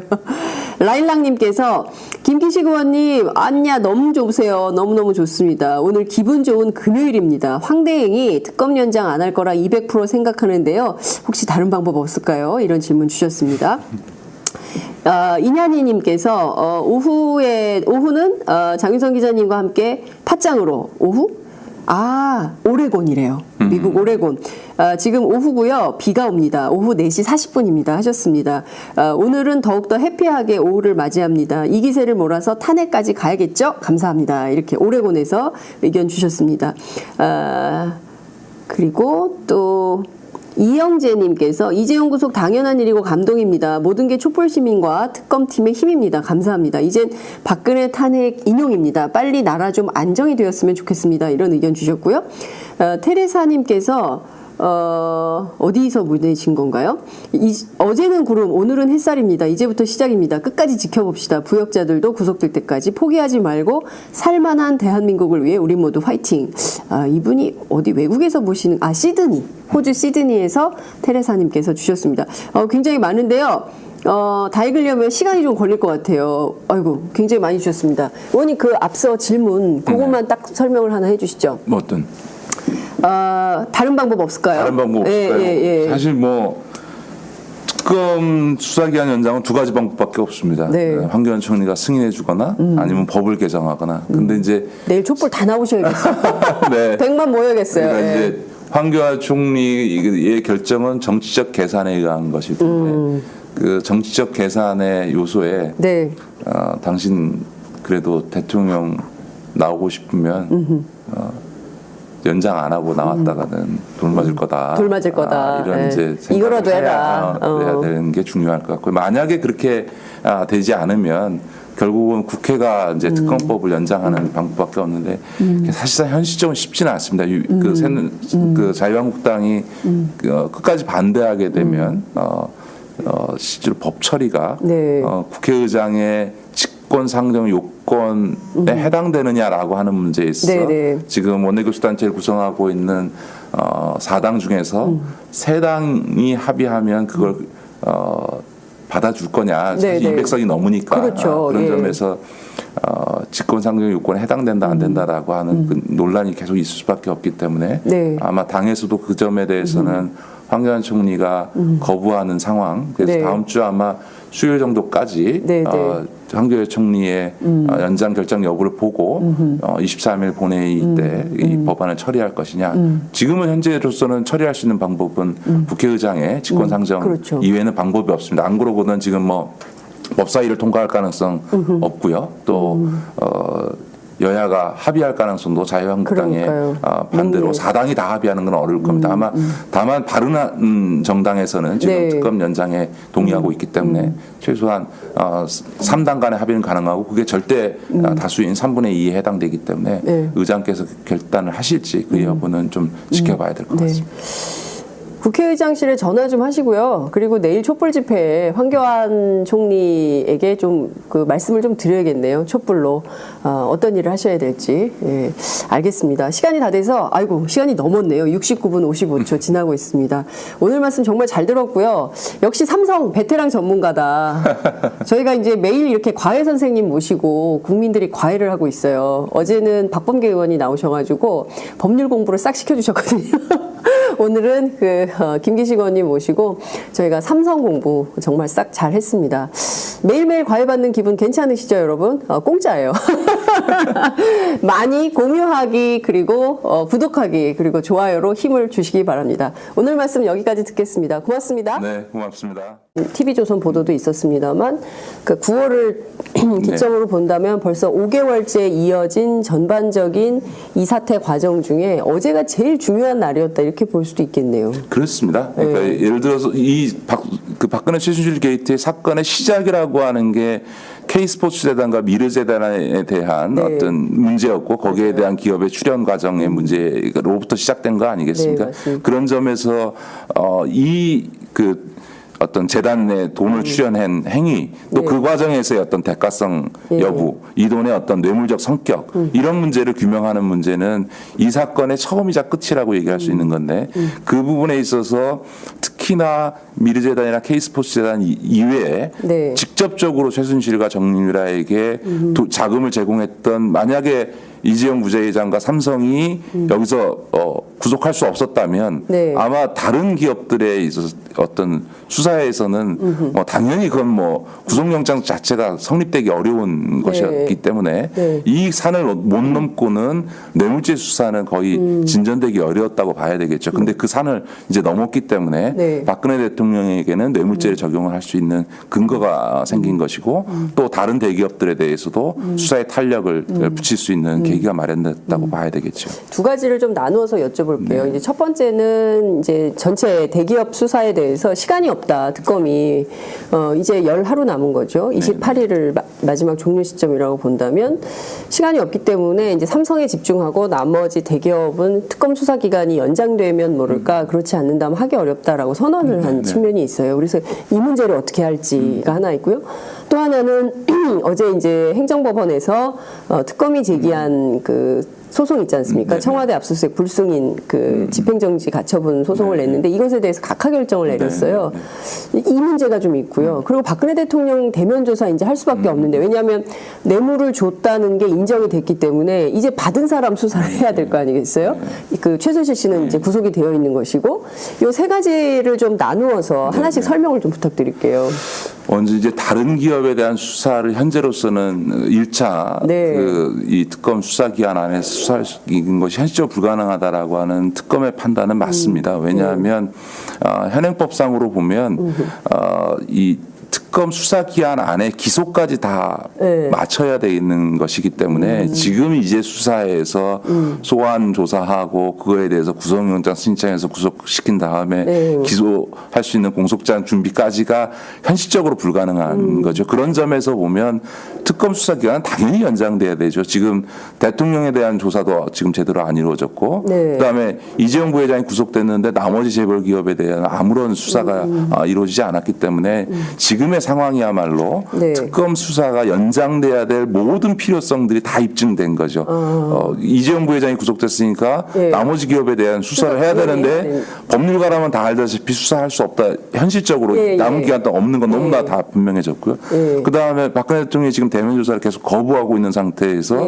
이 사건에 뇌물을 제공한 쪽만 수사하면 어떡합니까? 그렇죠. 뇌물을 받은 쪽도 지금 수사를 해야 되는데 그걸 수사 못했으니까 당연히 수사 기간을 연장해 줘야 되는 게 당연한 거죠. 그런 점에서 저는 황교안 총리가 만약에 수사 기간 연장을 거부한다면 그건 명백히 박근혜 대통령을 보호해 주기 위한 정치행위라고 볼 수밖에 없는 것이고요. 만약 그렇게 나온다면 저는 국회가 반드시 특검법을 개정해서라도 특검의 수사 기간을 연장해 줘야 되는 게 아닌가, 이런 생각이 들고요. 청와대 압수수색과 관련해서 법원에서 이제 각하 결정을 내렸습니다. 그러니까 아예 본안 판단 안 하고 이거는 소송 자체가 성립되지 않는다라고 하는 건데, 이 점에 대해서 우리 국민들께서 너무 법원을 비난하시지는 않았으면 좋겠습니다. 이게 이제 법리적으로는 법원이 그렇게 판단할 수밖에 없는 측면이 조금 있습니다. 그러니까 예를 들어서 이게 형사 사건의 어떤 진행 과정에 생겨난 문제인데 이거를 행정소송의 대상으로 볼 수 있느냐라고 하는 부분도 있는 거고, 또 이 청와대 그 거부 행위를 행정소송이라는 건 행정처분을 전제로 하는 건데 이걸 이제 행정처분이라고 볼 수 있는 거냐. 네. 그다음에 특검이 법원으로부터 발부받은 압수수색 네. 영장을 집행하지 못한 것이 무슨 네. 권리 침해라고 볼 수 있는 거냐라고 하는 거.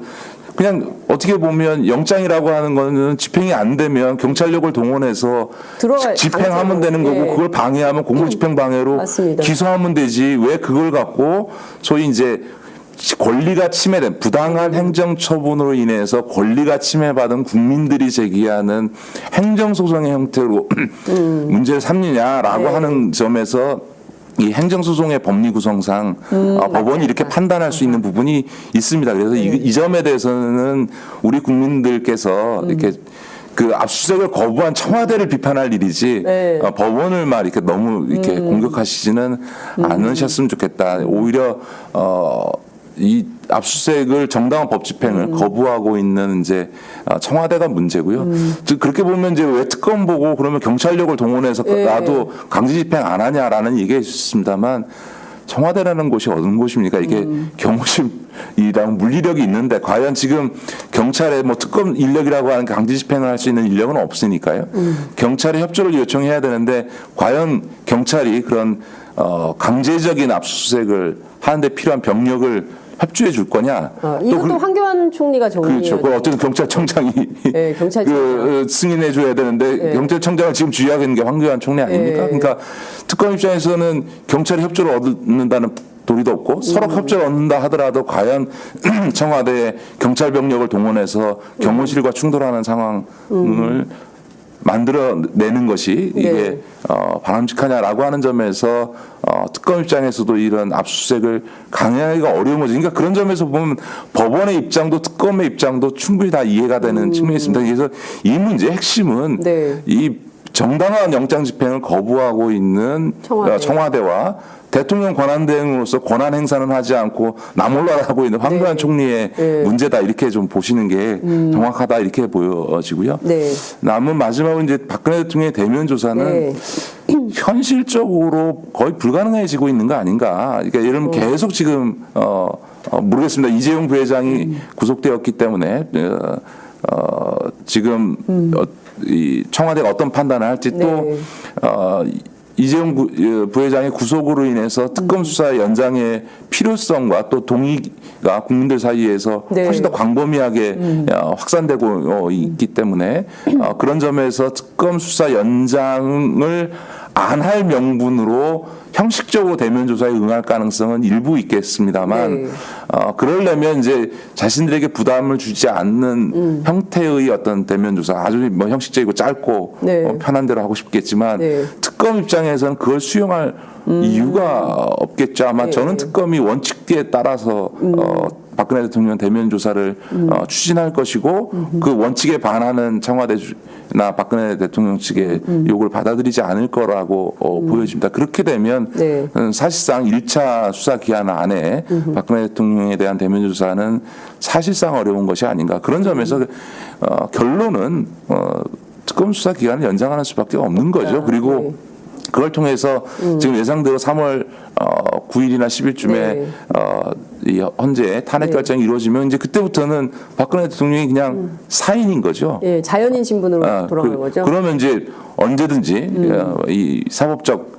조치를 취할 수 있기 때문에 지금 이제 연장 안 하려고 하는 게 그것 때문 아니겠습니까? 이게 탄핵되는 상황에서 만약에 특검이 수사 중이면 박근혜 대통령이 바로 사법 처리될 것을 우려해서 지금 어떻게든지 간에 지금 구속만은 막아야 된다라는 얘기를 그 실제 그 새누리당 아니죠 자유한국당 관련 의원들이 얘기를 하고 있는 것 같습니다. 현실적으로 탄핵은 피할 길이 없는데 형사처벌은 안 되도록 막는 것이 우리들의 도리다 뭐 이런 얘기를 하고 있는 것 같습니다. 그래서 탄핵 전에 특검 수사를 종료시키려고 하는 거죠. 그러니까요. 예. 근데 이제 다른 기업들의 경우는요. 특검 수사가 연장되면 당연히 뭐 사법 처리될 거라고 보고요. 뭐 그것이 구속의 형태든 불구속의 형태든 SK, 롯데, 뭐 CJ 전부 다 될까요? 구형 같은 경우도 그렇고요. 근데 지금은 특검의 입장에서 보면 미르 K 스포츠 재단에 출연된 돈조차도 네. 뇌물로 보고 있는 거거든요. 그 근거는 박근혜 대통령과 최순실의 재산이 일종의 공유 재산이다라고 그렇죠. 하는 경제 공동체의 개념을 가지고 있기 때문에 네. 소위 그 K 스포츠 재단이나 미르 재단의 실질적 소유자가 최순실이었고 네. 또 최순실이 계획한 바에 따르면 그게 출연된 돈의 대부분을 지금 다 빼돌리려고 그렇죠. 했던 것이고 또 이 재단의 과정에 사무실의 위치 또 임원들까지 박근혜 대통령이 다 깨알같이 지시를 했던 걸로 보면 이 재단의 소유권이 사실상 박근혜 대통령과 최순실이 공유하고 있었던 거다라고 네. 보게 되면 우리가 과거 판례로 놓고 보게 되면 대통령에 대한 뇌물죄는 포괄적으로 규정을 하기 때문에 네. 그 시점에서의 구체적인 청탁이 이루어졌지 않다 하더라도 이후에 있을 수 있는 어떤 기대 심리만 가지고도 네. 이 그 대통령에 대한 어떤 포괄적 뇌물죄를 적용할 수 있는 대법원 판례들이 네. 있기 때문에 어떻게 보면 미르 K 스포츠 재단에 출연한 네. 모든 돈에 대해서 사법 처리의 대상으로 삼을 수도 있습니다. 물론 그거에 따라서 사법 처리의 수위는 대단히 판단할 수 있겠습니다만 네. 기본적으로 색깔 있는 인터뷰 시작하겠습니다. 서울중앙지법은 오늘 오전 5시 35분에 이재용 삼성전자 부회장을 뇌물수수 등의 혐의로 구속했습니다. 1938년 삼성상회로 출발한 삼성그룹은 창사 이래 79년 만에 처음으로 그룹 총수의 구속 사태를 맞은 상황인데요. 법원이 뇌물공여 혐의로 이재용 부회장을 구속했기 때문에 앞으로는 뇌물수수와 관련해서 박근혜 대통령에 대한 대면 수사가 탄력을 받게 될 걸로 보입니다. 오늘은 이 문제를 좀 집중적으로 짚어보도록 하겠습니다. 김기식 전 더불어민주당 의원 모시고 자세한 말씀 들어보겠습니다. 의원님 어서 오세요. 네, 안녕하세요. 네, 이재용 부회장이 구속이 됐습니다. 네. 네. 원래 예측을 좀 하셨습니까? 아마 이번에는 영장이 발부되지 않을까라는 예상을 좀 했었습니다. 특검이 지난 3주 동안 상당히 많은 보강 수사를 해서 새로운 증거들도 많이 가져왔기 때문에 네. 법원에서도 이번에는 아마 영장을 발부하지 않을까 이런 것들이 많은 예측이었고 저도 그렇게 예측을 했습니다. 그렇군요. 첫 번째 영장이 기각됐을 때 많은 국민들께서 야 정말 유전무죄 무전유죄냐 이렇게들 허탈해하는 네. 국민들이 많았는데요. 오늘 아침에는 라디오 방송에서 아름다운 구속이라는 노래까지 틀면서 좀 뭔가 이 국민들이 모든 국민이 법 앞에 평등하다 이런 것을 좀 확인하는 아침이라고 해석을 해도 될까요? 어떻게 보십니까? 예, 뭐 법 앞에 만인이 평등하다라는 걸 확인시켜준 셈이죠.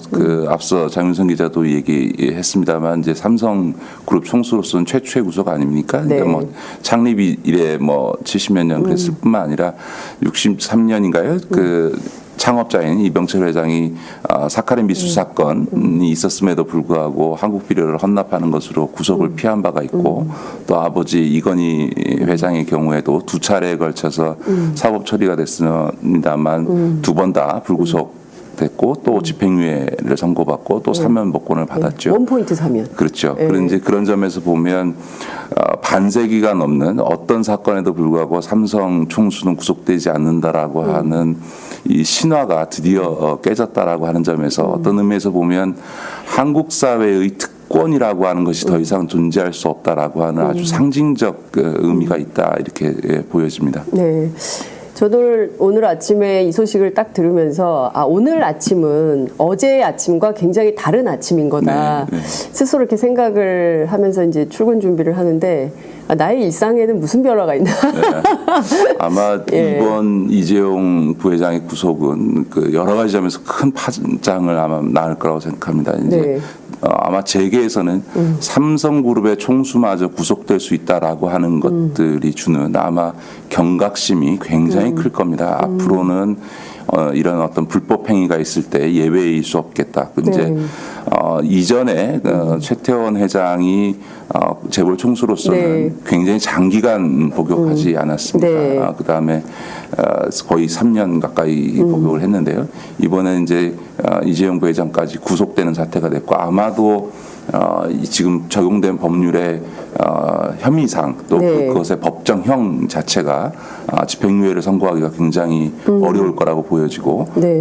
동시에 실형이 선고되어졌을 때 차기 정부에 누가 집권을 한다 하더라도 네. 사면권을 행사하는 것은 국민정서상 거의 불가능한 일이기 네. 때문에 예. 이 사안이 갖고 있는 어떤 우리 사회에 있어서 어떤 사법정의의 측면뿐만 아니라 네. 재계의 어떤 기업 행태 또 이 재벌들의 어떤 경영 행태 이런 측면에 있어서 굉장히 깊고 넓은 파장이 있을 거라고 생각하고 이걸 통해서 우리 사회가 한 단계 더 발전하는 계기가 될 수 있을 거라고 생각합니다. 네. 정말 깊고 큰 의미 부여를 해 주셨는데요. 자, 여러분께서는 오늘 아침 어떻게 맞이하셨는지 궁금합니다. 저희 이제 그 카카오톡 오마이TV 335 여러분 열어놓고 의견 받고 있습니다. 여러분의 오늘 아침 이재용 부회장의 구속 소식을 들은 여러분의 오늘 아침 표정이 어땠는지 좀 궁금한데요. 올려주시고요. 늘 말씀드리는 것처럼 유튜브 그리고 페이스북 다음 TV 팟 아프리카 TV 열어놓고 여러분 기다리고 있습니다. 많이 메시지 남겨주시고요. 김기식 의원님은 경제 전문가세요. 궁금한 내용이 있으시면 다 물어봐 주시기 바랍니다. 제가 빈틈없이 다 전달해 드리도록 하겠습니다. 벌써부터 막 의견이 들어오는데요. 레이첼 팡님께서 사진을 하나 보내셨어요. 네. 뭐야 나촉 되게 좋아. 꿀꺽꿀꺽. 예. 오늘도 오스트리아 비엔나입니다. 이재용 구속 너무 신나네요. 세상은 정말 아름다운 것 같아요. 어제는 굉장히 우울한 메시지를 보내셨던 것 같은데 박근혜 씨도 구속되면 정말 완벽하겠죠? 캬캬캬. 저는 그런 날이 빠른 시일 안에 올 거라고 확신합니다. 이런 의견 주셨습니다. 이준성님께서요.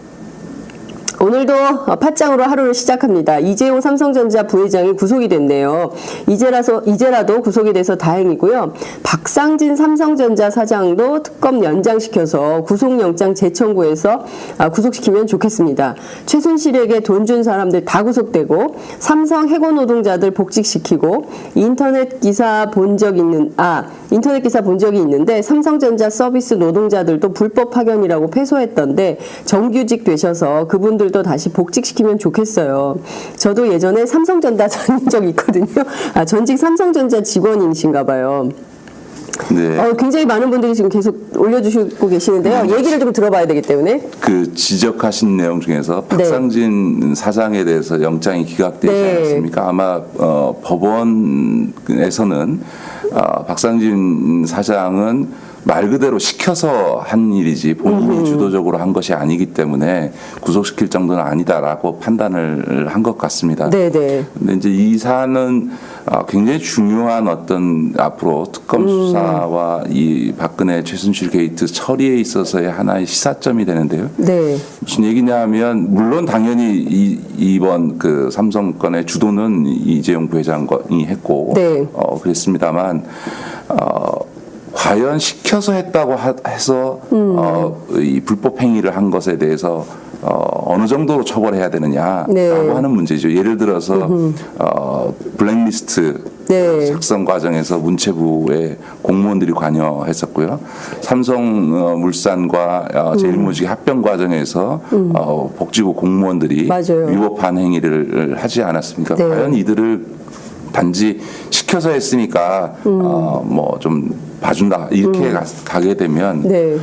이게 그 올바르냐 우리 사회 시스템에서 보면 오히려 저는 적극적으로 시켜서 했다 하더라도 그 부분에 대해서 적극적 사법 처리를 해야 앞으로 이 부하 직원들이 그 재벌이 됐든 아니면 공무원이 됐든 위법한 행위에 대해서는 못하겠다라고 네. 거부할 수 있는 것이 아니고 우리 이거 좀 국민들께서 법률로 만들었으면 좋겠어요. 우리 국민들께서 촛불 과정에서 분노했던 것 중에 하나는 최순실의 일이라고 하는 민간인에 의해서 이렇게 국정이 농단되는 상황에서 어떻게 공무원들이 그것에 저항 한번 제대로 안 하고 그러니까요. 시키는 대로 했느냐. 네. 예를 들어서 이번 특검 수사를 지금 사실상 책임지고 있는 윤석열 검사의 경우에는 위법한 지시에 대해서 네. 난 못 따르겠다라고 소위 이 불이익을 감수하면서까지 저항을 했는데 그렇습니다. 어떻게 행정부의 공무원들이 그럴 수 있느냐라고 네. 하는 이제 분노가 있지 않습니까? 그런 네. 것처럼 이런 어떤 주범은 있겠습니다만 종범에 해당되는 이런 어떤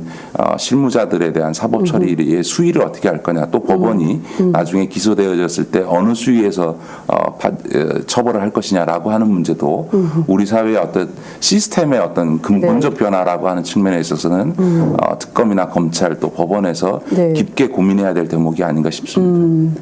맞습니다. 그 국정원 댓글 사건의 네. 대표적인 건데요. 김하영 씨가 여전히 다니고 있잖아요. 네, 국정원에. 네, 그러니까 부패 그리고 불이한 문제에 대해서 법원이 단죄를 할 때, 그러니까 일종의 이제 이런 방식인 것 같아요. 이재용이 몸통이고 박상진은 꼬리에 불과하니까 너는 봐줄게라는 식의 판결이 과연 옳은 것이냐. 그렇습니다. 예, 이런 말씀을 해주시는 건데요. 좀 다른 얘기지만 연관됩니다만 예를 들어서 김영란법 이른바 부정청탁금지법이 갖는 굉장히 중요한 어쨌든 좋은 긍정적인 영향 중에 하나는 뭐냐면 소위 직장, 그러니까 예를 들면 부처의 장관이나 차관이나 국장이 네. 부정한 청탁에 의해서 어떤 업무 지시를 했을 때 네. 그 밑에 부하 직원이 그것을 수행하게 되면 이제 김영란법상 네. 처벌받기 때문에 그런 위법한 지시나 혹은 부정한 청탁 법상 위반되는 청탁에 의한 지시는 이행할 수 없습니다. 안 그러면 제가 처벌받습니다라고 그것을 거부할 수 있는 어떤 법률적 근거를 만들어줬다고 하는 점에서 네. 굉장히 중요한 의미가 있거든요. 그러니까 그리고 그랬을 때 실제로 너 사법 처리 감수해라고 할 수 있는 네. 상사는 없는 거니까요. 예, 그런 점에서 그렇죠. 보면 이제 이 법이 갖고 있는 어떤 이게 단순히 어떤 그 상급자를 처벌하는 문제를 떠나서 사회 네. 전반에 있어서의 어떤 시스템적 변화를 만들어낼 수 있다고 하는 점에서 부정청탁금지법이 갖고 있는 긍정적 효과가 있는 거거든요. 예를 들어서 우리나라 선거제도가 여러 가지 네. 바뀌었습니다만 2004년도 선거법 개정이 가졌던 가장 큰 효과 중에 하나는 뭐냐면 유권자에게 밥을 사는 행위뿐만 아니라 그 밥을 먹은 사람들조차도 50배의 과태료를 물어야 된다고 하니까 네. 그런 얘기가 나왔을 때 아유 저뿐만 아니라 선생님께서도 50배 과태료 물기 때문에 이걸 식사 대접을 못합니다라고 했을 때 사람들이 순순히 그걸 받아들이게 되거든요. 그러니까 그렇게 소위 위법한 행위에 대해서 당당하게 거부할 수 있는 어떤 사회 풍토들을 만들어가는 측면에 있어서 우리가 주목해야 되고 저는 그런 점에서 이번 박근혜 최순실 게이트 사건을 수사하는 과정에서 소위 그 시켜서 난 어쩔 수 네. 없었다라고 얘기하는 공무원들이라든가 기업체의 어떤 관계자들에 대해서 한번 특검과 검찰, 법원이 깊게 우리 사회를 한 단계 업그레이드 시키는 측면에서 네. 고민해 줘야 한다고 생각합니다. 네. 그러니까 일종의 이제 그 국민정서법 같은 게 있잖아요. 네. 그래서 이 사람이 몸통이니까 몸통은 처벌하되 이거 시켜서 했으니까 시킨 놈을 좀 봐줘야 되는 거 아니야? 뭐 이런 생각들을 여전히 하시는 분들이 있지만 사법정의를 세운다는 측면 그리고 다시는 또 똑같은 범죄 행위가 재발되지 않도록 하기 위해서는 분명한 법의 잣대가 필요하다. 예, 이런 그런 말씀이신 거예요. 점에서 뭐 박상진 사장 같은 경우에는 삼성의 어쨌든 권력 구조에서 보면 진짜 사실 굉장히 낮은 네. 사장이긴 하지만 예. 근데 사장인데 낮아요? 네, 네. 왜냐하면 이제 삼성이라고 하는 건 오너에 의한 황제 경영이 있고 그것을 네. 뒷받침하는 미래전략실이 거의 계열사에 대해서 무소불위의 권력을 행사하는 조직이기 때문에 네. 계열사 사장이라 하더라도 더군다나 뭐 권원현 사장이나 윤봉 네. 사장이나 고동진 사장 같은 위치가 아니니까요. 그런데 이제 오히려 박상진 사장의 처리 문제보다 더 주목해봐야 될 것은 최지성 그 미래전략실 실장인 그 최지성 부회장과 네. 장충기 사장에 대해서 과연 네. 특검이 구속영장을 청구할 거냐 그리고 법원이 어떻게 판단할 거냐라고 하는 문제가 지금 방금 말씀드린 문제에 있어서는 대단히 중요한 문제다 저는 그렇게 생각을 합니다. 박상진 사장은 직접 독일에 건너가서 코레스포츠하고 서명을 하고 계약을 맺은 당사자인 것이고요. 최지성 부회장이나 장충기 사장은 실제로 미전실 안에서 이재용 부회장을 서포트하면서 이 모든 사건을 함께 모의했던 뭐 이 정도가 아니고 아마도 네. 최지성 실장이나 그 장충기 사장이 이 모든 과정에 네. 그 소위 뭐 박선희 사장을 포함해서 삼성 관계자들에 대한 일상적인 보고와 지시는 아마도 중요한 결정은 이재용 부회장이 했겠습니다만 네. 일상적으로는 최지성 실장과 장충기 사장이 네. 했다고 봐야 되겠죠. 네. 네, 그렇군요. 그러니까 이 특검이 앞으로 최지성 부회장과 장충기 사장에 대해서 어떻게 할지 그것도 지금부터 봐야 되는 중요한 포인트다. 그렇습니다. 이런 말씀을 좀 드리겠습니다. 이재용 부회장한테 그 씌워진 혐의가 모두 5가지입니다. 네. 하나는 뇌물, 횡령, 범죄 수익 은닉, 국외재산 도피, 그리고 위증. 이제 위증 이렇게 5가지인데요. 5가지 중에 가장 큰 범죄, 물론 뭐 다 황당하고 나쁜 네. 범죄지만 그 중에서 제일 법원이 심각하게 봤다라고 보면 역시 뇌물. 가장 중요한 것은 네. 이 뇌물죄 적용 문제겠죠. 사실은 이번 이제 그 이재용 부회장의 네. 구속영장 발부라고 하는 것은 특검 입장에서 보면 소위 수사의 본령에 해당되는 영역에 있어서 한 고비를 넘어갔다 이렇게 볼 수 있습니다. 그러니까 박근혜 최순실 게이트의 큰 두 축이 하나는 국가 기밀을 민간인에게 유출한 그걸 통해서 국정농단이 이루어졌던 부분들이 이제 한 축인데요. 이전과 관련해서는 많은 증거가 이미 나왔고 또 그것에 대해서 법원이 구속영장 발부하는 네. 과정에서 법리적으로도 다 인정을 한 셈이었던 건데 네. 이제 넘지 못했던 하나의 영역이 소위 그 소위 이 미르 스포츠 K 스포츠 재단에 네. 대한 어떤 출연이라든가 또 삼성이 최순실과 정유라에 대해서 지원했던 부분을 대가성 있는 뇌물로 볼 거냐라고 하는 부분이 큰 어떤 본령 중에 하나였는데 이거에 대해서 법원이 어쨌든